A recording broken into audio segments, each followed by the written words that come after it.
You're born in Edo period Japan, a time where samurais, ninjas, and shoguns are all the rage. You're not born into a noble clan, a proud merchant family, or even a humble farming village. You are born into a hereditary executioner clan. Your caste? Ida, which literally means filthy. You don't have a name yet. Your birth certificate might as well say, "Do not touch." Neighbors won't visit, priests won't bless you, and if you drop dead, people worry more about purifying the ground than mourning you. Because even among your caste, you're the lowest of the low. Welcome to life on society's bottom shelf. Some years pass, and you're 5 now. Your house is on the edge of town. Not edge like scenic, edge like quarantined. You grow up only knowing your mother and father, and your odd uncle that sometimes visits late at night. You know people don't like your family much. It becomes quite obvious when you see people cross streets just to get away from you and your mother at the market. You notice that even the criminals are afraid of you. Not because you're tough. After all, how tough can a 5-year-old be? You're 7 when you first understand why. Your father wakes you up early one day and tells your mother to prepare you for the day. He says you're going on a journey, so you follow. The journey leads you to an execution ground. You see a man tied to a wooden stake. He's calm. Too calm. Then you see your father show up next to him. He draws his blade, takes one silent breath, and slices the man's head clean off. You flinch. No one else does. This is just a normal Tuesday for them. Later that day, you ask your father if you can become a merchant, or a monk, or literally anything that doesn't involve dismembering people in front of a crowd. He doesn't laugh. He just says, "No one else will ever let you forget what we are." At age 12, your education starts. While other boys learn kanji and Confucian ethics, you are learning the basics on how to remove a human head in one stroke. First lesson, anatomy of animals in the human body. Second lesson, beheading. You start small, with birds, then pigs, and finally stray dogs. Then to unclaimed corpses. You hesitate. Your father doesn't shout. He just hands you the blade again and says, "Better them than you." You learn how to identify the 3rd and 4th cervical vertebrae, because that's where the head should come off. Clean, silent, dignified. He tells you that you don't aim to kill. You aim to honor the technique. You start memorizing death rituals like multiplication tables. Samurai get seppuku, which you perform by beheading them after they stab themselves in the abdomen with a short sword. After. He really focuses on that word. Peasants get a hanging. Traitors get crucified in public for added flair. He tells you that each crime has a designated end. Each end has a proper pose. You learn to clean blood from wood without staining it. You learn how to tie a rope just tight enough for strangulation, but loose enough for spectacle. You learn that most people don't scream. They just look at you, like you're not real. At the end of your learning phase, your friends are imaginary, your clothes are secondhand from corpses, and your idea of a good day is one where the wind blows the smell away. You don't dream of being a hero. Well, except when the hero's power is invisibility. You're 15 when you commit your first murder. They don't call it that, of course. They call it ceremony, duty, or fulfilling the law. But it's a kill. A samurai has been sentenced to seppuku. You're the kaishakunen, the one that delivers the final cut, the clean one, the merciful one.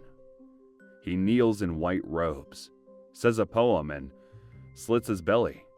Then he looks at you. You freeze. He nods, not with fear, with trust. Your hands don't shake, not anymore.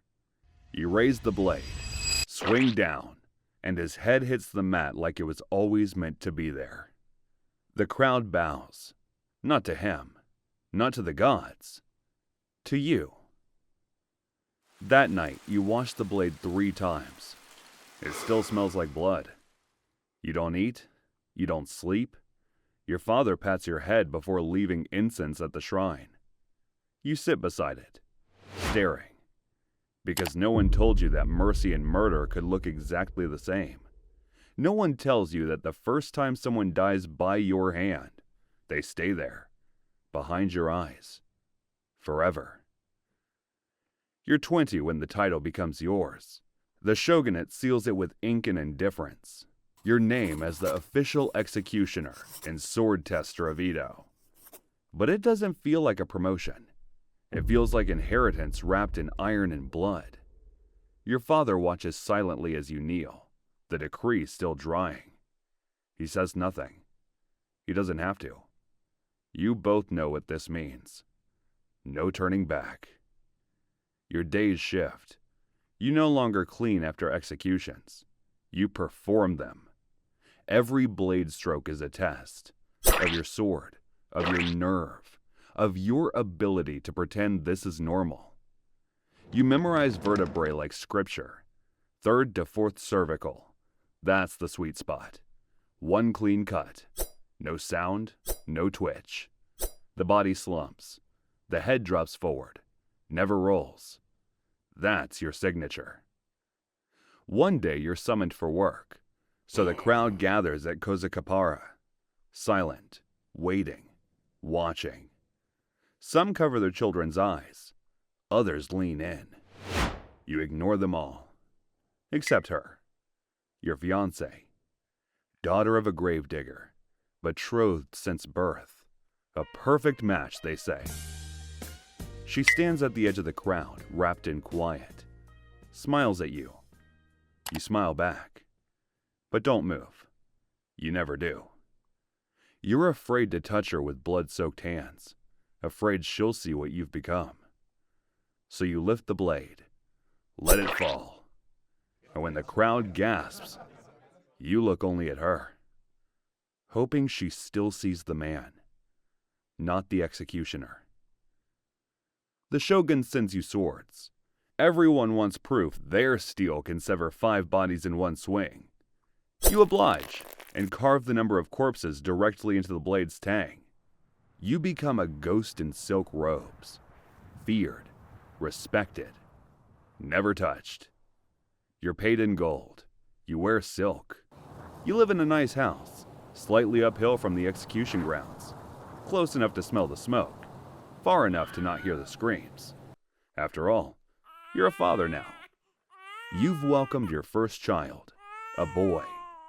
You pray he can grow to be free of this life, but no amount of prayers washes the blood from your name, a name your son has also inherited. You're in your 30s now, and you're a legend. Officials bow when they hand you scrolls. Criminals flinch when they hear your name. Samurai nod with grim respect. But when you walk through the market, the stalls go quiet. The butcher refuses to meet your eyes.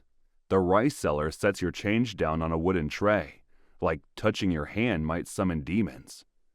People whisper your name like a curse. The Blade of Edo.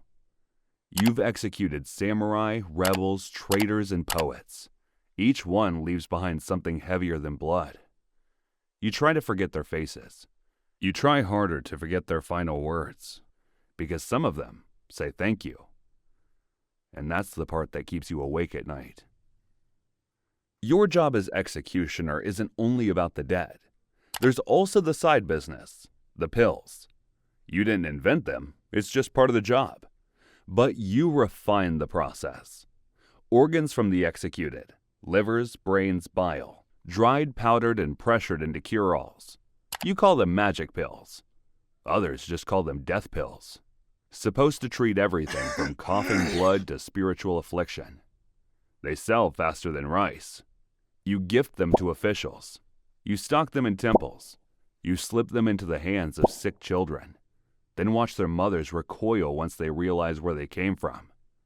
But gold keeps flowing. The swords keep coming.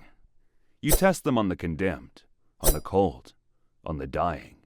You swing with the force of tradition and the precision of fear. And always, always, you engrave the results into steel. 5 bodies, left shoulder to right hip. 3 corpses, full cut, seppuku assistant, clean finish. You've become something worse than hated. You've become necessary. And in Edo, that's the loneliest thing of all. You don't have friends. You have clients, subordinates, and apprentices who bow a little too low. Even your wife, who once smiled at you, has learned not to ask what you did that day. She knows what the blood on your sleeve means, so she pretends it's ink. You both do. You've stopped flinching at screams. You've stopped blinking at entrails. But sometimes, just before you sleep, you still see their faces. The ones who didn't struggle. The ones who whispered a prayer as your blade came down. You remember the weight of their heads. Literally. Your dreams are filled with ghosts who never speak, just stare. 1,000 silent witnesses lining your sleep.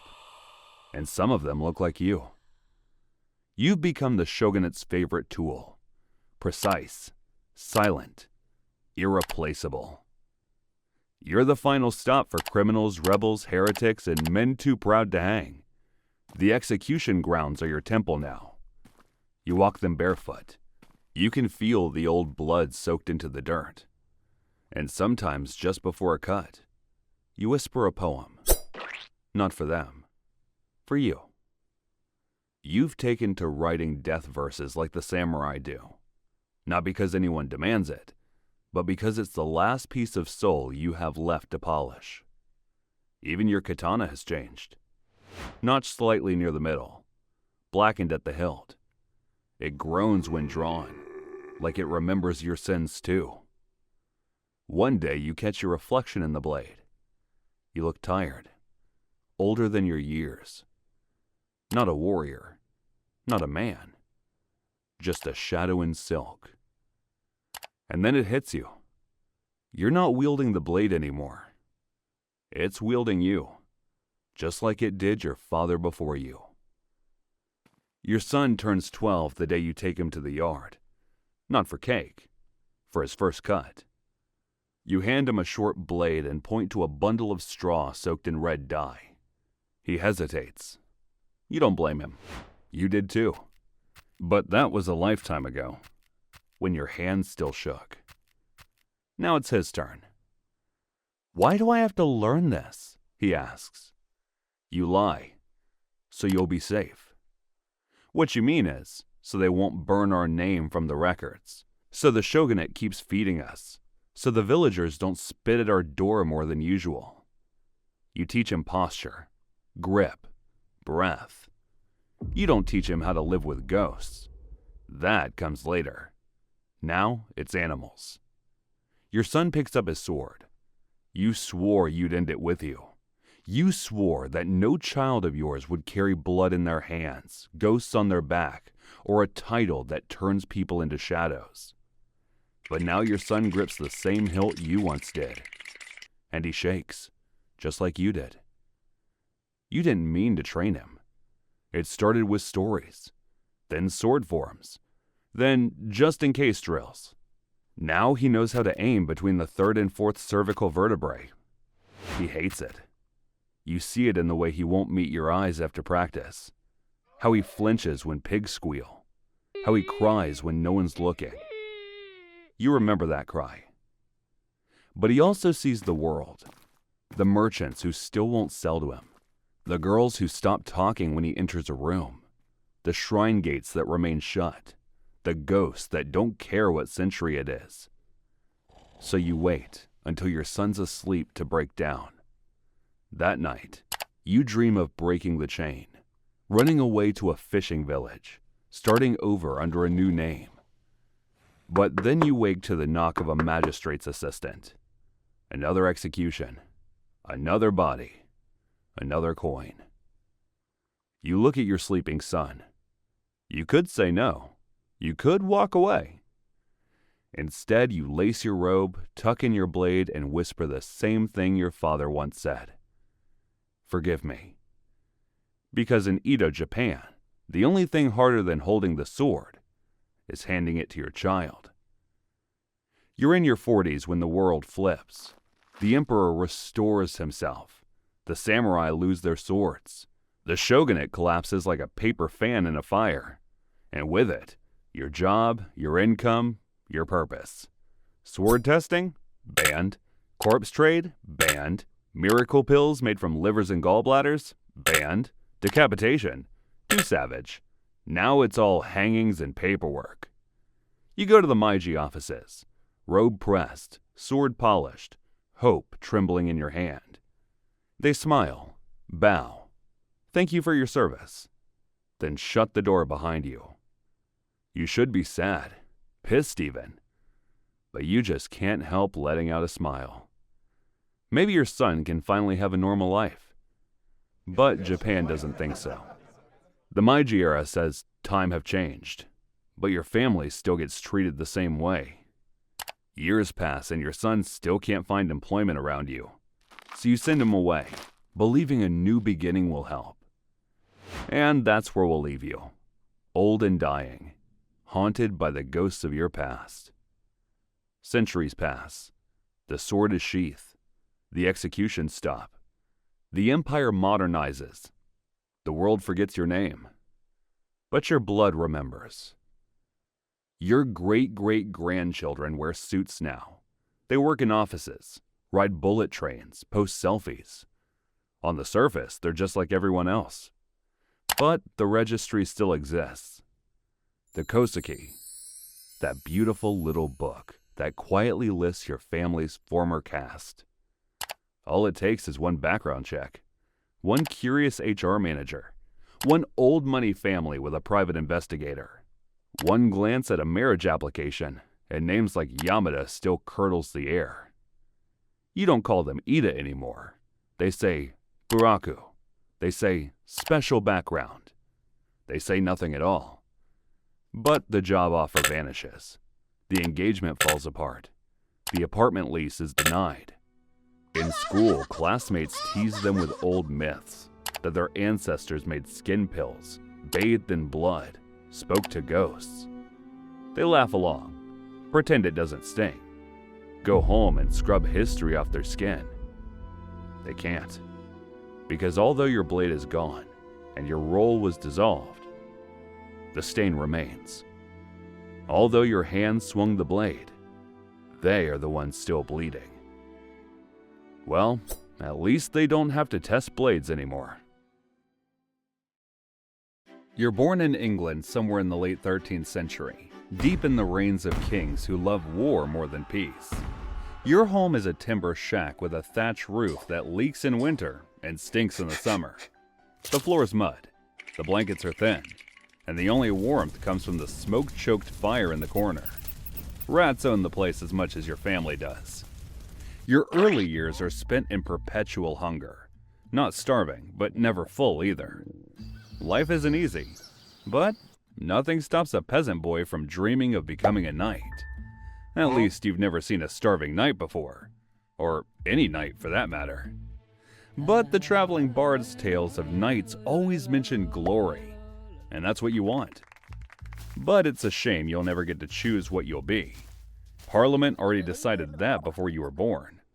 By law, every able-bodied male must train with the longbow, not for sport, not for fun, for war. The goal is for England to have every man to be available for recruitment. The order comes straight from the crown, enforced by the sheriff.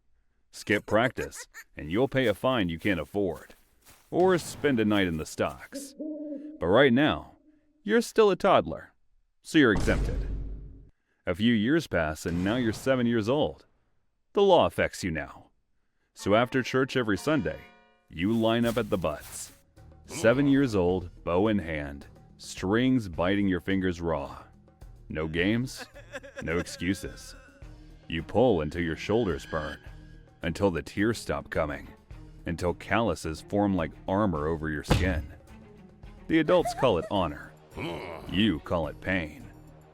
But pain is the point, and it's shaping you for a life you never asked for. One where killing will be just another chore. You grow into your bow like other boys grow into their boots. By 12, the child's bow is gone. You showed promise among your peers. So, you get punished. I mean, rewarded with extra training. Now it's the real thing. Longbows made from yew wood as tall as you, with draw weight heavy enough to snap your spine if you're careless. Before drawing, they made you build strength through constant practice like lifting stones. Your spine protests, but the king's order comes first. The first time you pull it to full draw, you feel something tear in your shoulder. No one cares. Again, they say. Training isn't about hitting targets. It's about becoming a machine. You fire until your fingers split and bleed. Then you fire some more. The leather guard on your wrist stinks of sweat and rot. Your left arm thickens, bones bending under years of strain. Your spine twists. You don't notice at first, but the village healer does. He says it's the mark of a true bowman. There's no escape from the grind. Not in winter when the bowstring freezes. Not in summer when the sweat blinds you. Not even on holy days. The law doesn't care about the harvest, the weather, or your aching body. It only cares that when the king calls, you'll be ready to rain death on whoever he points at. 2 years pass, and congratulations, you've made it to 14. Technically, you're now an adult. After all, less than 50% of your peers makes it to this age. Now you can let loose 12 arrows a minute with deadly aim at 200 yards. By then, your body is already broken in ways you won't understand until you're older. But you probably won't make it that long anyway. You're 17 when they finally pull you from the village for your first real war. You've trained your whole life for this moment. Or so they tell you. The reality is 20 miles a day in thin leather boots, 60 pounds of misery strapped to your back, and no promises of a warm place to sleep when you stop. You eat hard bread that cracks your teeth. Meat so tough you wonder if it's horsehide. The rain turns your bowstring useless, so you sleep with it inside your shirt, your own sweat soaking it through. You march with men twice your age, some missing fingers, others limping from old wounds. You try not to notice how many start the march and how many are missing by the next sunrise. But what you know is there's only 2 reasons they aren't around: desertion or death. You can't seem to decide which one's better. When you reach the battlefield, the ground is already slick with mud and blood. You get into formation and wait for your orders. The captain's horns signal for you to fire your first arrow into the chaos. Somewhere out there, a stranger falls because of you. You don't see his face, but you hear the scream. You keep firing. You see arrows flying everywhere. You even see some of your comrades falling from friendly fire. Your hands wobble. One of your arrows lodge into the back of a friendly footman. You pretend not to notice.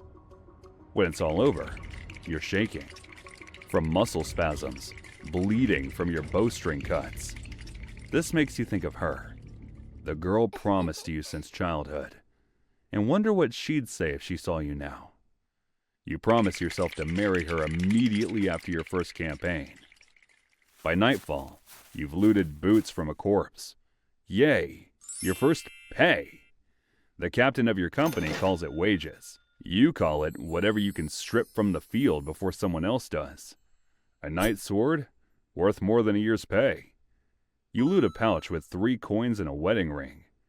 The army pays late, if it pays at all. The captain tells you plunder isn't greed, it's survival. And for the first time, you understand. War isn't glory. It's just surviving one more day. You limp home months later, alive, but changed. Your fiancé runs to meet you, smiles through tears, and kisses you like she's been holding her breath for months. But when she pulls back, her eyes search your face, as if she's not sure it's really you. And the painful part is, you're not sure either. The king calls again. He always will. You march again and again, and spend more time on the road than in your own bed. Campaigns last months, sometimes years. When battle comes, it's never clean. Stakes in the ground to stop cavalry, lines of men shoulder to shoulder, the captain's voice carrying over the clash.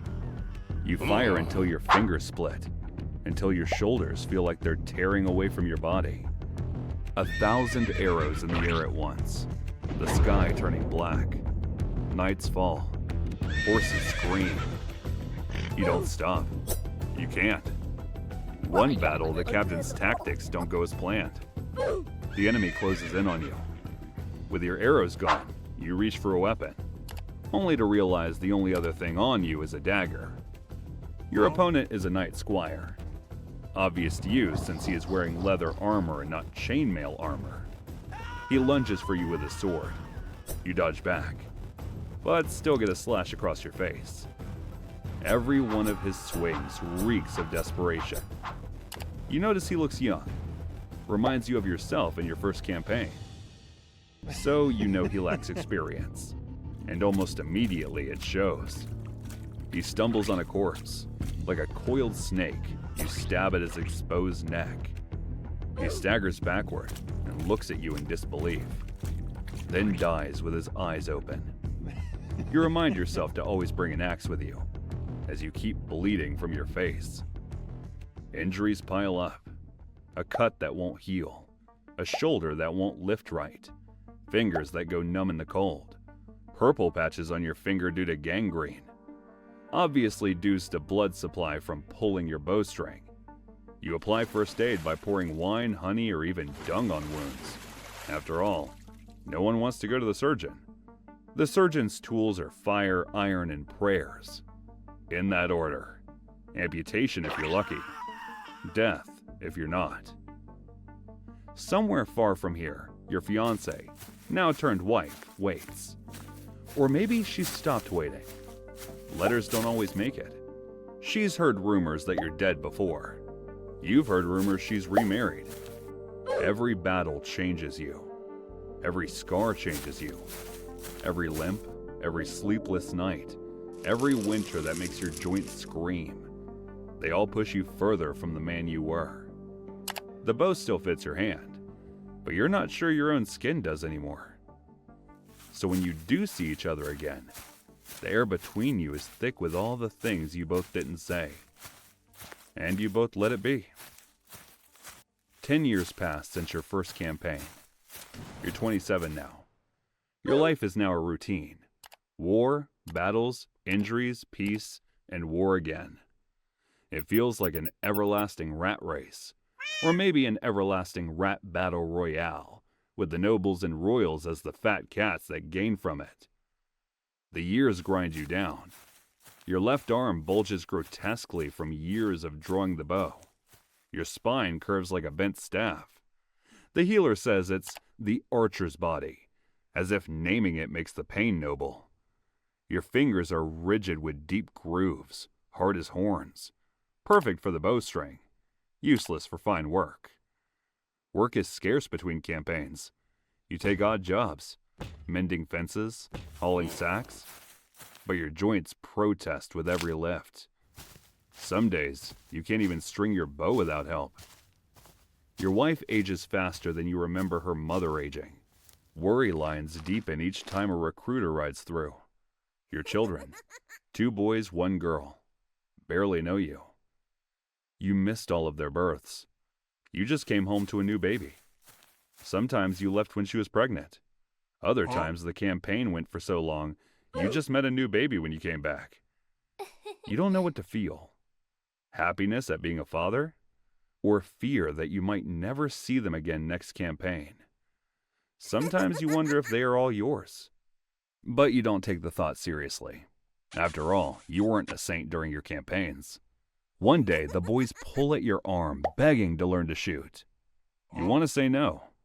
You want to break the law for them. But the king's decree still stands. And so by 7, they're bending light bows at the butts, just like you did. Your wife tries to pretend life is normal. She talks about planting barley, mending the roof, and the neighbor's new baby. You nod, but you're only half there. At night, you wake to phantom horns, the imagined whistle of arrows over your bed. She reaches for you, and you flinch before you know why. You wonder if it's because of the rumors, or your guilt, or the nightmares of the dead that still haunts you. One thing you've learned from war is to keep your eyes down when you pass the dead. Looking too long at a face, especially one that looks like someone you know, is a mistake. Because you have noticed they tend to follow you, in dreams, and the edge of shadows, or the sudden stink of blood when you're alone. You flinch when the door slams.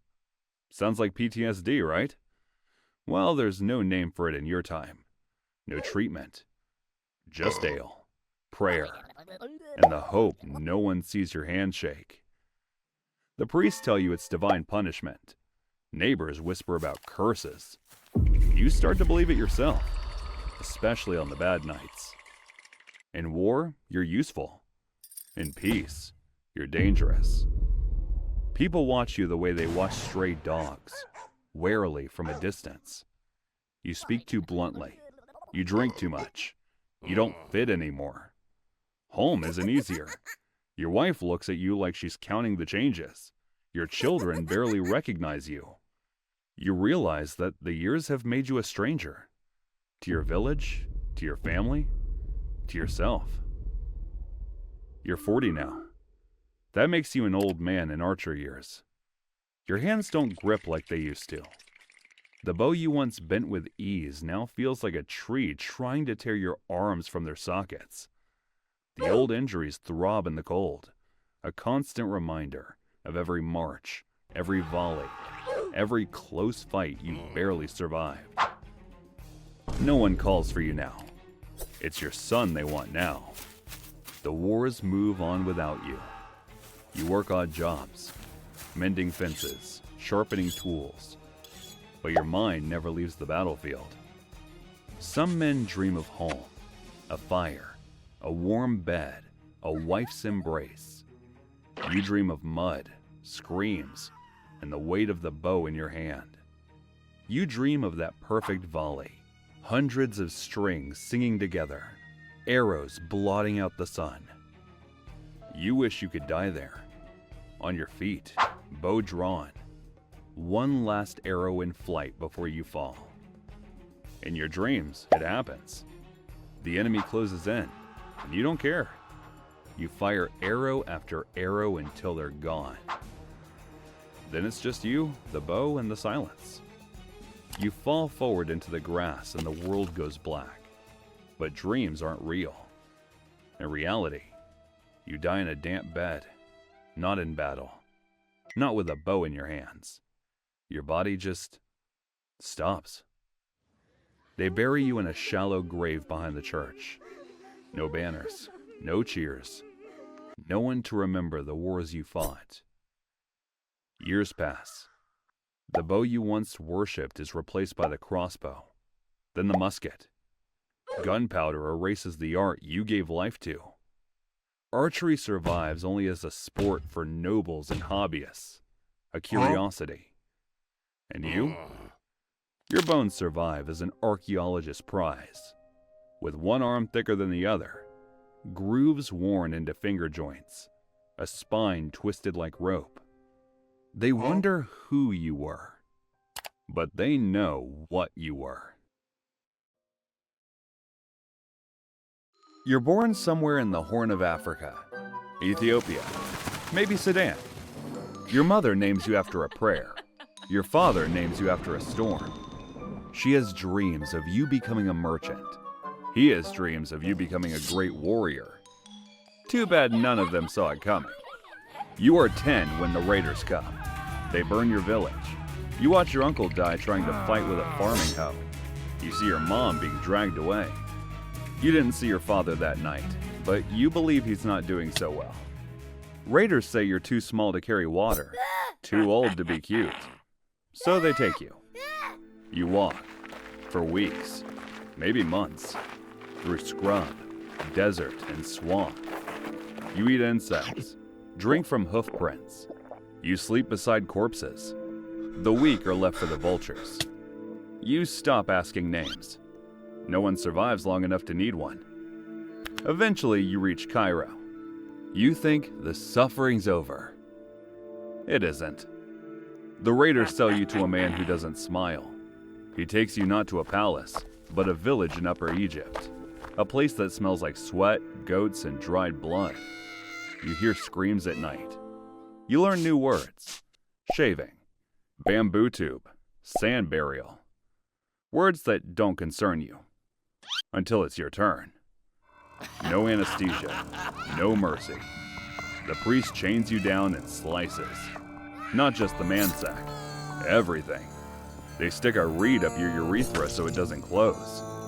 Then they bury you in sand up to your neck so you don't move. You bake there under the sun like meat in an oven, praying to die. Most boys do. Your reward? Infection, fever, the smell of piss that never leaves. Your body forever broken before it had a chance to grow. You'll never father a child. You'll never feel desire. You'll never be whole again. They perfume your wounds. They call you clean. But nothing about what's been done to you is clean. Not your hands, not your soul, not the empire waiting ahead. You are taken to Topkapi Palace where the Sultan lives. 15 of you started the journey. Only 7 survived the journey from Cairo. Congratulations, you were among them. And all of you, ragged, trembling, half-healed, have been chosen for the same fate. Palace eunuchs. So, what's a eunuch, you ask? Well, you are a man who isn't quite a man, who will be tasked to guard the Sultan harems. And since you've been treated, you are expected to not have any desires for the Sultan's beautiful women. You're shaved, bathed, and renamed. Not by choice, but because you stink. Now, you're hyacinth, or velvet blossom. Something soft and floral and mocking. They brand you with irony. After all, what else projects strength and peace smells like flower names? You are 12 years old now. The other kids in the palace are older, bigger, meaner. You learn quickly. Silence is survival. You speak only when spoken to, and even then, softly. The white eunuchs patrol the Enderun, the school for pages in the palace. The black eunuchs, like you, are sent to the harem gates. That's the law. They say it's about protocol, but everyone knows it's about race. After all, if there was someone who escaped the treatment, a single slip-up with a concubine will be obvious, like a black ink on a white canvas. You're not allowed inside yet. Your job is to bow, hold keys, use perfume when you leak, deliver messages, smile and watch. Always watch. The palace is its own language. Perfume, hierarchy, silk, deception. Every glance is calculated, every step rehearsed. You learn to read people the way scholars read scripture. At night, your body betrays you. The bladder doesn't hold. The catheter slips. You wake the next morning soaked in shame and lavender. You clean yourself. You use perfume again. No one helps. You still think of home sometimes. You still think of escaping too. But then you remember that one boy that tried to run. He was caught. He was never seen again. So you stay. Because even in this golden prison, there's a promise of power. You watch concubines argue behind fans. You see princes cry after beatings. You see the Sultan's mother break a vizier with a single look. You see the chief eunuch enter, and everyone else lower their gaze. That could be you. Not a man, not even quite human, but something rarer. Trusted. You learn how the guards rotate, how the gifts are counted, how the girls are selected for the Sultan's bed. Your mouth says nothing, but your mind records everything. Although you are not free, you are necessary. And in Topkapi, that's the first kind of power that matters. You're in your 20s now. You're no longer standing outside the harem. You run it. The old head eunuch is dead, choked on melon or poisoned by mistake. No one's sure. You did your homework, wormed your way into his inner circle, became his assistant. His silk robes barely cool before they're handed to you. You accept them without smiling. Now, girls curtsy, guards bow, viziers send you notes, half pleas, half bribes. The Sultan's mother begins every sentence with your name. You don't speak unless necessary, but when you do, it lands like scripture. Everything should be perfect. You now have power. Your body, though, rebels. You leak during ceremonies. You sneeze and soak the Divian cushion. You wear darker silks to hide it. They call it the eunuch stench, a perfume of piss, rosewater, and authority. You try cloves? You try incense? It doesn't matter. The stink follows you. And now it means something. It means, don't cross him. You manage the movements of 300 concubines and 200 eunuchs. You schedule prince circumcisions and oversee bridal parades. You organize tulip festivals and quietly order drownings. The body bags? You sew them shut yourself. Whisper a prayer, then log their names in the velvet ledger. You never touch, never linger. You see them naked and forget them the same night. Sometimes the Sultan asks for advice on food, on war, on which girl seems ripe. You answer. You always answer. Because you're the only one who knows which concubines are ovulating, which pages are stealing, and which viziers cry alone in the baths. You're the architect of secrecy, the keeper of bloom and blood. You were once property, flesh without future. Now you are indispensable. Not loved, not honored, but obeyed. And in top copy palace. That's better. You're in your 30s now, and the palace is your labyrinth. Every corridor whispers your name. Every silk door parts at your approach. You command the harem, but your true dominion is the unspoken. Favors, secrets, leverage. You're rich, absurdly so. You own spice routes, textile workshops, coffee stalls. Couriers hand you satchels of gold like prayer offerings. And yet, none of it is truly yours. At any moment, the Sultan can seize everything, even your breath. You don't sleep. Not really. You drift in shallow pools of rest, always alert for footsteps outside your chamber. The pillows are stuffed with lavender. You still wake in a sweat. The Sultan's mother smiles wider these days. Too wide. She knows you've grown essential, powerful, but dangerous. And for her, that's unacceptable.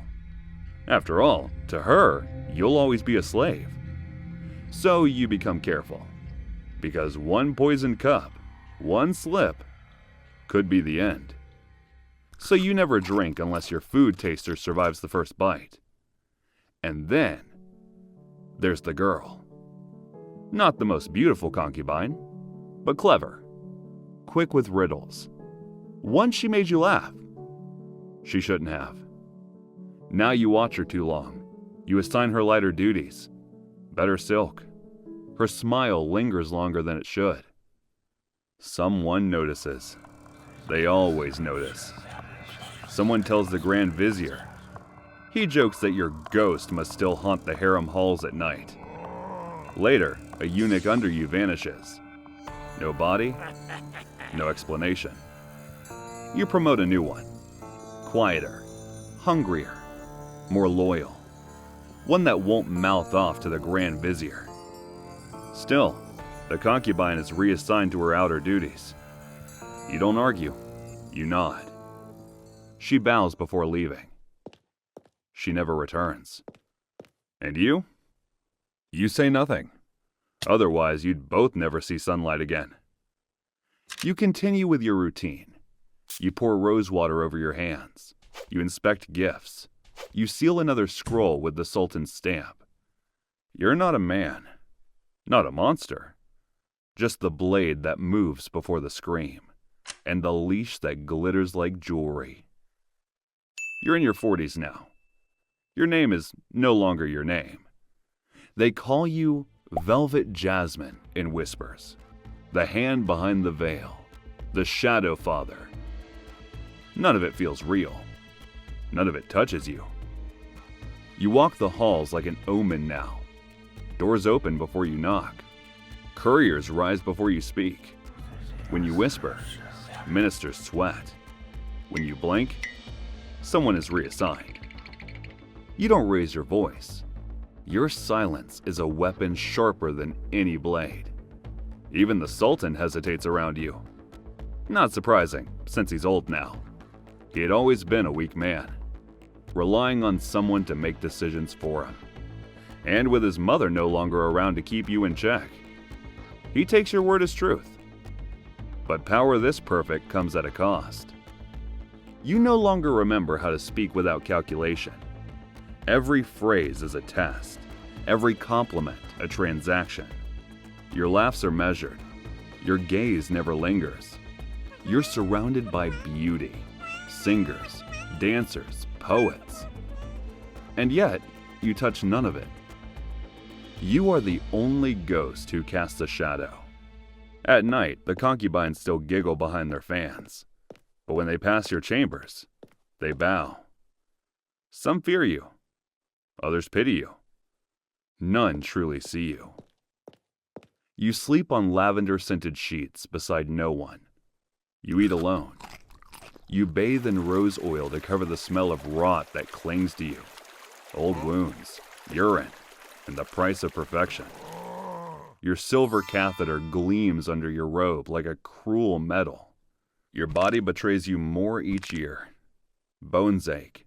Your skin grows soft and your chest rounder. Your voice, once clear, is now thin and reedy. You look in the mirror and see not a man, not a woman, but a monument carved from compromise. And yet, no one dares challenge you. You control the concubines, the princes, the royal calendar, the supply routes, the secret letters. You are the gates between desire and dynasty, and you are utterly, violently alone. You never hear the dagger coming. Not literally. The weapon they use is far sharper. Reform. The empire's changing. Fast. Too fast. The old sultan is dead, and a new sultan, barely old enough to grow a beard, promises progress. Western suits replace silk robes. French advisors whisper behind Ottoman curtains. Parliament opens. The harem shrinks. And you? You are now a relic. That's what they call you. Not to your face, of course. Never that. To your face, they still bow. Still kiss your ring. But behind closed doors, your power is bleeding out. The new ministers want your ledgers. Your private guards are disbanded. The concubines are dismissed or married off like surplus livestock. The palace echoes with a silence you don't recognize. A silence without secrets, without fear. They take your authority in slices. First the seal, then the schedule, then your room near the sultan's. You are moved to a smaller chamber. No garden, no fan bearer, no door guards. You know it's coming. And yet you stay. You still walk the halls, more shadow than man. Still smile with half your mouth. Still reek of incense and antiseptic. You've seen a sultan fall, viziers executed, rebellions crushed. You think you'll outlast this too. But they don't kill you. They retire you. A quiet ceremony. A new eunuch steps into your seat. His robe is too clean. His voice too eager. He calls you honored elder. You don't correct him. They sent you back to Cairo, where it all began with a pension and a warehouse full of memories. Servants bow as you pass, but no one listens anymore. Your letters go unanswered. The empire moves on without you. You wonder if your village is still there. How did your father live? Your mother? Then you realize, in the most heart-wrenching way possible, you've always been alone. And for the first time since you bled beneath desert stars, you feel it. Not pain, not powerlessness, but something worse. Obsolescence.